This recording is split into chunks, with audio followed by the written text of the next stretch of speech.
El ingeniero Ramiro Muela, director zonal 1 del Servicio de Rentas Internas, nos comenta que en la página del SRI se encuentra un catastro tributario de quienes pertenecen al nuevo régimen impositivo de microempresas, en el cual se encuentran las personas naturales obligadas o no a llevar contabilidad, así como también las empresas que tengan de 1 a 9 trabajadores y un valor de ventas o ingresos brutos anuales de 0 o menores a $300,000, tal cual lo establece el artículo 106 del Código Orgánico de la Producción.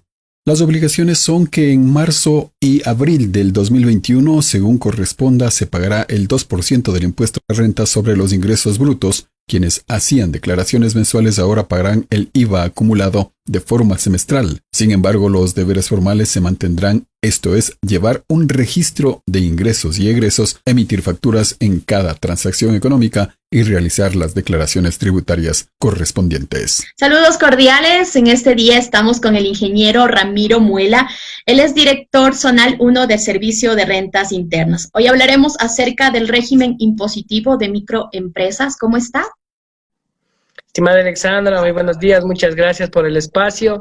También agradecer a OTV por ese vínculo que se tiene a través del medio de comunicación entre el Servicio de Rentas Internas, entre el sector público y los contribuyentes del sector privado, para que puedan generar la información de primera mano, la información de la fuente, y que puedan cumplir de forma adecuada con sus obligaciones tributarias. OTV también agradece su presencia, ingeniero. Quiero empezar con algo. Quiero empezar leyendo el artículo 106 del Reglamento de Inversiones del Código Orgánico de la Producción COPSI. Esto dice, una microempresa es aquella unidad productiva que tiene entre 1 a 9 trabajadores y un valor de venta de 0 ingresos brutos anuales o menores hasta $300,000. También puede ser de 1 a 9 trabajadores, que sí lo dije. En base a esto, ustedes han creado un catastro, el mismo que se encuentra en la página del Servicio de Rentas Internas, esto es www.sri.gov.es. Quienes estén bajo este régimen, ¿qué es lo que tienen que hacer? ¿Cuáles son sus obligaciones y desde cuándo rige? Estimada Alexandra, muy buen resumen. Así es, desde el mes de enero de este año 2020 está publicado en nuestra página web el catastro de microempresas con base al artículo 53 del COPSI y al que acaba de mencionar del reglamento. En ese contexto, ¿y cómo se estructura esto? Esto nace de que en el diciembre del año anterior, en diciembre de 2019, se publicó la Ley Orgánica de Simplificación y Progresividad Tributaria. El 31 de diciembre fue publicada esta ley en el registro oficial y, entre otros temas, trae consigo la creación de este régimen de microempresarios que busca, por un lado, simplificar las obligaciones tributarias y, por otra parte, también disminuir las obligaciones en presentación de declaraciones que tienen los contribuyentes. Tal como usted bien lo mencionaba, en función del 53, del artículo 53 del COPSI y el 106 del reglamento del COPSI, se tiene quiénes son considerados microempresarios, y son las personas naturales, así como las sociedades que tengan ingresos desde 1 centavo hasta $300,000. De igual forma, o que tengan dentro de su nómina de 1 a 9 empleados. Sin embargo, ¿qué dice? Claramente el COPSI indica en el artículo 53 que si hubiese alguna divergencia, algún problema en definir el número de empleados, lo que primará es el monto de los ingresos, y así con ese análisis se ha identificado el catastro que está publicado en la página web del SRI. Catastro que está integrado por más de 1.100.000 contribuyentes. ¿Qué obligaciones, ya respondiendo su pregunta, qué obligaciones tienen? Normalmente un contribuyente, si yo tengo una tienda de abarrotes, si yo tengo una mecánica, tengo que presentar las obligaciones. Como persona natural, tengo la obligación de presentar declaraciones mensuales, de enero a diciembre, es decir, 12 declaraciones. En cambio, en el caso de estar obligado a llevar contabilidad, yo tengo que presentar 24 declaraciones. ¿Por qué? Porque son 12 declaraciones de IVA y 12 declaraciones de retenciones. En ese contexto, ¿qué es lo que hace este régimen de microempresarios? Simplifica, como así lo menciona su ley, simplifica la presentación de las declaraciones, pasando de 12 declaraciones mensuales de IVA a 2 declaraciones semestrales. Así tenemos que los ingresos los ingresos y el impuesto que se perciba desde el mes de febrero hasta el mes de junio. ¿Por qué digo febrero? En este año en particular, en el 2020, el catastro se estructuró en el mes de enero y yo estoy dentro del régimen como contribuyente desde febrero. Los ingresos que tenga de febrero a junio se declaran en julio, y los ingresos que tenga y los impuestos, ingresos y el IVA que yo genere de julio a diciembre se pagan en enero. ¿Qué obligaciones? Nuevamente, presentar las declaraciones de forma semestral. En lugar de mensual, semestral. Otra característica que tiene este régimen es dejar de ser agente de retención. Es decir, yo en mis compras ya no realizo las retenciones, salvo ciertos casos puntuales que están establecidos en la normativa. En cambio, cuando a mí me compren, a mí sí me realizarán las retenciones. Y como característica principal es que la forma de determinar el impuesto a la renta se enfoca en el monto bruto de los ingresos por una tarifa del 2%. Usted ha dicho algo, entonces las declaraciones ya no serán mensuales, vamos a hacerlas semestrales, pero entonces ¿también se pagará IVA? Es decir, ¿pagaremos un IVA acumulado o ya será exento? No, tienen que pagar un IVA acumulado. Muy clara su pregunta, porque ¿qué tenemos? Que hay ciertos contribuyentes, en el caso de, voy a poner un caso, un médico presenta, o alguien que tiene servicios tarifa cero, como prestación de servicios médicos, o un transportista que no cobra IVA normalmente, o es tarifa 0%, la declaración es semestral. En cambio, si yo tengo una papelería donde vengo de bienes con tarifa 0 y bienes con tarifa 12, o yo tengo un restaurante donde yo vendo con tarifa 12, esos valores tienen que declararse y pagarse de forma semestral. Entonces la declaración semestral, antes estaba ligada, que es una declaración informativa sin tener que hacer pagos, ahora para el régimen de microempresarios, tanto personas naturales como sociedades que estén incluidas en este régimen, tendrán que hacer una declaración semestral y un pago acumulado de forma semestral. Excelente. Pero también tendrán que llevar su registro de ingresos y egresos mensuales. Entiendo también eso como formalidad. Así es. Justamente los deberes formales que tienen los contribuyentes no han cambiado. ¿Cuáles deberes formales son? Emitir y entregar los comprobantes de venta. Porque ¿qué pasa? Si yo estoy obligado a estar en el régimen, porque es un régimen obligatorio, yo tengo que, no me quita la obligación tan por otra parte de emitir y entregar las facturas a las que me corresponde. También debo, como parte de los deberes formales, entregar información cuando el SRI así lo requiera, que es de forma esporádica, dependiendo, estamos en un tipo de control. A Alexandra, el SRI le hace un pedido y tiene que presentar esa información, entre otros deberes formales que están establecidos, que es la obligación que deben cumplir los contribuyentes.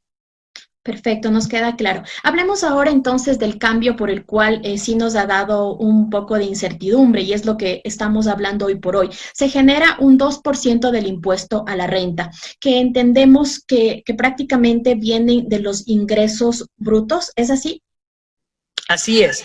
Recordemos cómo está la tributación o el régimen de impuesto a la renta hasta el pasado año 2019 para todos los contribuyentes. Se generan ingresos menos los gastos y deducciones, se genera una base imponible. Si ingresos menos gastos me genera una base. Si es que soy una sociedad, sobre esa base se cancela el 25%, recuerda, 25% de impuesto a la renta. De igual forma, soy una persona natural, tengo los ingresos, resto los gastos y deducciones, me genero una base y sobre esa base igual pago en una tabla progresiva que va desde el 5% hasta el 35%. Así se ha venido trabajando durante todos estos últimos años en una tabla progresiva, en la tarifa del 25% para sociedades y la tabla progresiva para personas naturales. El régimen de microempresarios para aquellos contribuyentes que están en el catastro, que están en la lista, indica que se toma el valor de los ingresos brutos, se aplica una tarifa flat del 2% y ese será el valor del impuesto que tienen que pagar los contribuyentes en función de sus actividades económicas. Por ejemplo, hablemos de cualquier sector específico. Anteriormente nosotros entendemos que había una base imponible, ¿no? Se hablaba de la base imponible para el 2020 de 11.315. ¿Qué hay acerca de esta base? ¿Se anula o en qué casos ya utilizamos? Porque ¿qué nos decía la normativa? Si es que usted supera los 11.315, usted tiene que presentar impuesto a la renta. ¿Qué pasa con esta base imponible? Esta base imponible sigue activa en los casos de contribuyentes que realizan servicios profesionales, por un ejemplo, porque dentro del régimen, me había olvidado mencionar, hay ciertas exclusiones, es decir, que no les aplica. ¿A quién no les aplica? Aquellos que están en el RICE. Si Alexandra Alemán, por poner ejemplo, tiene una tienda y está en el RICE, se mantiene en el RICE, paga sus cuotas mensuales y no le aplica, es más, no está dentro de la lista de los contribuyentes sujetos al régimen de microempresarios. Tampoco están los contribuyentes que se dediquen exclusivamente a la construcción. Tampoco están los contribuyentes que tengan actividades de venta de lotes, urbanizaciones y similares. Están excluidos los servicios profesionales. Entonces, en ese caso, si hablamos de un profesional, de un médico, que se dedique exclusivamente a los temas de los servicios profesionales, por ser un contador que sea específicamente respecto de los servicios profesionales, seguirá aplicando la tabla. ¿En qué otros casos también aplica? En los que trabajamos bajo relación de dependencia. En ese caso, como usted bien menciona, se aplica la tabla en este año sobre los $11.315 del año anterior, sobre los $11.310. A todos aquellos que superen tienen la obligación de aplicar la tabla, que va, como digo, desde el 5% hasta el 35%. La tabla sigue vigente para estos tipos de contribuyentes. Servicios profesionales para actividades de construcción, actividades de lotes, para los trabajadores bajo relación de dependencia, cuando se realizan ingresos por ganancias de capital y cuando tiene un contribuyente ingresos únicamente de rendimientos financieros. Excelente. Hagamos un caso bastante simple. Hablemos del sector del transporte, que realmente ha cuestionado mucho esta normativa, este régimen. Ellos me decían, y teníamos conversaciones, decían, bueno, nosotros facturábamos, hablemos de los señores de los taxis, los señores taxistas. Ellos facturaban entre unos 800 a 1,000 y pico. Al final del año, pongamos total de unos ingresos de $15,000. Como ya se deducían todas sus facturas, al final no pagaban impuesto a la renta. Pero ¿qué pasa hoy? Ellos van a facturar los mismos $15,000 y si multiplicamos por el 2%, ahora sí tendrán que pagar $300. Ese por un caso. Hagamos otro caso. Digamos que facturamos al año $5,000. Anteriormente no estábamos dentro de la fracción que permitía presentar un impuesto a la renta, y claro, no se pagaba nada, pero hoy por hoy sí. Si yo genero $5,000 al año, ya tengo que pagar de cajón $100 y lo mismo pasa con los $15,000. ¿Qué podría decirles a este sector? Sobre todo me refiero al sector del transporte, que sí ha estado cuestionando este régimen. Sí, respecto del régimen de microempresarios, está estructurado en función de lo que está previsto en el COBSI desde el año 2010 y en su reglamento desde el año 2011. Y como usted bien indica, considera el reglamento del COBSI microempresario aquel contribuyente, persona natural o sociedad, que tiene ingresos desde $1 hasta $300,000. En el caso del sector transportista, del sector transporte, de los artesanos, de las tiendas y demás contribuyentes que están dentro del catastro, la normativa como está vigente, como fue aprobada por la Asamblea Nacional, está dispuesta de la forma que usted bien lo menciona. Si tengo 5,000, aplico el 2%, si tengo 15,000, aplico el 2%, si tengo $1, aplico el 2%, y ese será el impuesto que tiene que pagar cada uno de los contribuyentes. Al Servicio de Rentas Internas lo que le corresponde es difundir la información que está vigente, difundir la normativa, la ley, el reglamento que está vigente, y con ello es nuestro deber poner en conocimiento de los contribuyentes. En nuestro ámbito tampoco está modificar ningún texto, por así decirlo, ni siquiera una coma puede ser modificada. En eso, como digo, es el texto y la ley fue aprobada por la Asamblea y eso es lo que estamos haciendo, difundiendo a través de los medios de comunicación y en capacitaciones que estamos brindando a los contribuyentes.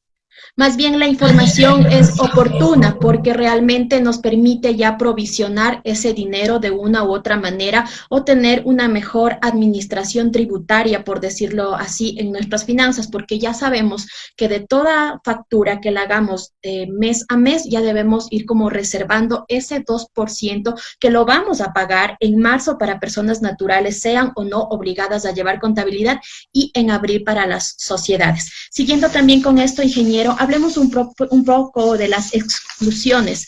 ¿Qué hay acerca de eso? Usted nos ha dicho ya, construcción no va también urbanización, perfecto, servicios profesionales tampoco, pero hay una parte que dice tampoco es ocupaciones liberales. En el formulario 102, ocupaciones liberales, está tal cual, le voy a leer. Me refiero al 102 del formulario del SRI. Incluye profesionistas, artesanos, agentes, representantes y demás trabajadores autónomos. ¿Se refiere a esta misma denominación, ocupaciones liberales, quienes están en las exclusiones? En el caso de la normativa, el análisis realizado al referirse a ocupación liberal corresponde a aquellos contribuyentes que realicen una actividad económica donde lo que interviene es el trabajo únicamente. Voy a poner un ejemplo para que se clarifique. Si yo tengo un taxi y yo manejo y soy dueño del taxi, ¿qué es lo que estoy invirtiendo ahí? Es capital, porque es lo que puse para el taxi, y trabajo, que es para prestar el servicio de transporte. Sin embargo, si para cumplir con la ocupación liberal, se requiere tener únicamente trabajo. ¿Y quiénes son los que realizan esta actividad? Son los comisionistas, que como conocemos, ellos invierten su trabajo, pero el capital no es del comisionista, el capital es de un tercero, en el que yo intervengo, le vendo, acá está el proveedor, en la mitad está el comisionista y acá está el cliente. Entonces, ¿quién interviene? ¿Quién invierte el capital y trabajo? Va a ser el proveedor. ¿Quién invierte el capital y trabajo? Va a ser el cliente. Pero el comisionista que está en la mitad hace el vínculo y se gana su comisión al momento de hacer esta venta. Entonces, eso está considerado como ocupación liberal. Ya, perfecto. Y yo quería comentar este tema porque realmente sabemos que al Servicio de Rentas Internas ha llegado algunos oficios para ser excluidos, ¿no? No quieren ser parte de este régimen por el porcentaje que ya hay que pagar del impuesto a la renta. Y el sector del transporte ha dicho, no, nosotros nos sentimos que debemos pertenecer a esta ocupación liberal por ser autónomos. Qué bueno que nos aclara, eso nos sirve muchísimo para que sea difundido y esté muy clara esta situación. Otra de las opciones también que nos decían, pero yo no tengo trabajadores, entonces tampoco no puedo ser parte de los microempresarios, algo que también usted claramente lo ha dicho al inicio de esta entrevista. Quiero hablar acerca de... Perdón, estimada Alexandra, respecto de los trabajadores, es clara la normativa del Código Orgánico de Comercio, Producción e Inversiones. Una normativa que en una pirámide de la normativa, en una prelación, está sobre la Ley de Régimen Tributario Interno. Porque recordando que la Ley Orgánica de Simplificación y Progresividad reformó a la Ley de Régimen Tributario o introdujo este nuevo capítulo a la Ley de Régimen Tributario. El código está sobre la Ley de Régimen. ¿Y qué dice el código? Si yo tengo entre $1 centavo y $300,000 y entre 1 y 9 empleados, soy microempresario. Pero ¿qué pasa si hay alguna problemática en definir el número de empleados? Dice claramente el COPSI en el artículo 53, lo que prima será el monto de los ingresos. Entonces, si yo tengo entre $1 centavo y $300,000, será considerado el contribuyente y con esos parámetros se ha estructurado el catastro que está publicado en la página web. Si algún contribuyente no está obviamente, no cumple con las condiciones o siente que tiene el derecho a ser excluido, pero conforme las exclusiones que están previstas, puede ingresar su solicitud y será tramitada dentro de los plazos previstos en la normativa. Si es que alguien dice, no, yo sí debo ser excluido de este régimen, ¿desde qué fecha tenemos o cuántos días ya nos hace falta y qué debemos hacer para poder salir de este régimen? A ver, primero tenemos que verificar justamente con la información que se está difundiendo quién puede estar excluido. Quien esté en el RICE y por algún motivo esté incluido en el catastro. Si yo veo que estoy soy parte del RICE y estoy en el catastro, digo, señores de SRI, yo soy del RICE, tengo que estar excluido, cumplo la característica para ser excluido. Quien tenga actividades de construcción, exclusivamente, ¿no? Actividades de venta de lotizaciones, urbanizaciones, quienes desarrollan exclusivamente servicios profesionales, porque sabemos, voy a poner un ejemplo, donde un arquitecto presta sus servicios profesionales, pero adicionalmente vende materiales de construcción. Entonces, no tiene exclusivamente actividades de prestación de servicios profesionales, debe mantenerse en el régimen. Quienes trabajamos en relación de dependencia y por algún motivo fue incluido, de igual forma puede pedir exclusión. Quienes estén dentro del régimen de trabajo autónomo, trabajo independiente, como el caso de los comisionistas, pueden ingresar esta solicitud, sí, hasta la resolución fue emitida en el mes de febrero. Como se suspendieron los plazos y están suspendidos fueron suspendidos hasta el día 15, ya desde hoy 16 están vigentes estos plazos, entonces desde ahí tienen los contribuyentes hasta la próxima semana para poder presentar sus solicitudes, porque la resolución número 11 que fue emitida por el SRI les da la opción de 30 días, les da el plazo de 30 días para que los contribuyentes ingresen estas peticiones. Perfecto. Topemos el mismo ejemplo que nos había mencionado acerca de que una persona tenga dos actividades. Si ya estamos por servicios profesionales, entendemos que debemos estar excluidos de este régimen, pero si tenemos otra actividad, debemos permanecer.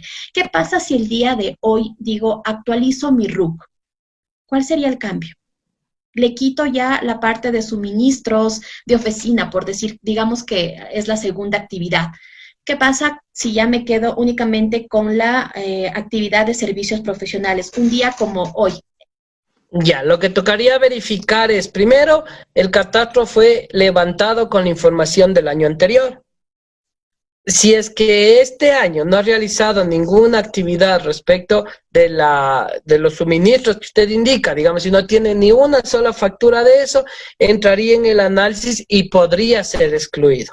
Pero si se identifica que el contribuyente sí tiene alguna otra factura emitida diferente a la de los servicios profesionales, el contribuyente se mantendrá en el catastro del régimen de microempresarios. Por todo este año y podrá solicitar el próximo año una actualización. La inclusión en el catastro, una vez que fue definido dentro de la normativa dice que el contribuyente permanecerá durante 5 años en este régimen. Perfecto. Eso quiere decir que si alguien tal vez no tiene, hablemos de alguien que no haya ocupado esta segunda actividad, que sea de suministros de computación, y que únicamente dejó ahí esa actividad por descuido, digámoslo así. Más bien ya no vende este producto o servicio, pero hoy por hoy ya necesita actualizar su RUC. La pregunta era que si actualiza un día como hoy, el RUC ya puede excluirse dentro de este mismo año o tendrá que esperar a un próximo año. Podría excluirse dentro de este mismo año porque está dentro del plazo. Como digo, entra en análisis, pueden ingresar la solicitud, revisamos internamente en nuestras bases de datos y de ser el caso que no existe, como usted bien menciona, o se queda todo lo que usted indica, con ello podría ser excluido porque estamos dentro del lapso para poder ser excluido del régimen. Si ya es excluido, se le atiende indicándole como SRI, el SRI ha revisado su información y es verdad. El contribuyente Alexandra Alemán tiene que ser excluido porque cumple con las condiciones para ser excluido. Perfecto, nos queda bastante claro. ¿Cómo están ustedes con las oficinas? ¿Ya han retomado sus actividades de forma casi permanente? ¿Hay atención ya? Ahí, a ver, quiero ser enfático en un tema. Retomar las actividades, nunca hemos dejado de tener actividades. Así tenemos que, cuando fue decretado la suspensión de la jornada presencial para migrar a una jornada de teletrabajo, de forma inmediata, en la tercera semana de marzo, el SRI puso a disposición de la ciudadanía un correo electrónico para que por ese canal ingresen las consultas, y está vigente en la actualidad es consultastributarias@sri.gov.es.